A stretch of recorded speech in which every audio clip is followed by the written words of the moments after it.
जळगाव शहराला Singapore Paris बनवायचं होतं, मात्र त्यात फक्त शब्दात राहिलं असं असून जळगाव शहर हे आता खेडगाव झालंय असं म्हणत ज्येष्ठ नेते माजी मंत्री सुरेश जैन यांनी जळगाव शहराच्या विकास कामांवरून अप्रत्यक्ष टोला लगावलेला आहे आणि जळगावच्या मंत्री आणि नेत्यांची कानउघाडणी केली आहे। जळगावच्या विकासासाठी चांगले लोकप्रतिनिधी निवडून येणं गरजेचं आहे। लोकप्रतिनिधींनी सुद्धा कर्तव्य म्हणून जळगाव शहराचं भलं करणं आवश्यक आहे असं मत आणि सल्ला त्यांनी दिला।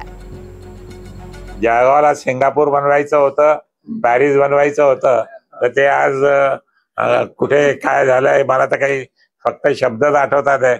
बाकी ते शहर आता खेड झालंय असं म्हटलं तर भाव होणार नाही, अशी परिस्थिती जळगावची होऊन गेलेली आहे। ज्या या लोकल बॉडीज आहे या सक्षम केल्या पाहिजेत, चांगले लोकप्रतिनिधी निवडून द्यायला पाहिजेत आणि जे निवडून गेलेले लोकप्रतिनिधी त्यांनी सुद्धा आपलं कर्तव्य म्हणून, आपली ड्युटी म्हणून आपण या शहराचं काही देणं लागतो या पद्धतीने वागून आणि या शहराचं भलं करण्यासाठी जिथे जिथे आपल्याला मार्गदर्शन आणि सहकार्य मिळत असेल ते घेऊन आणि या समाजाचं भलं केलं।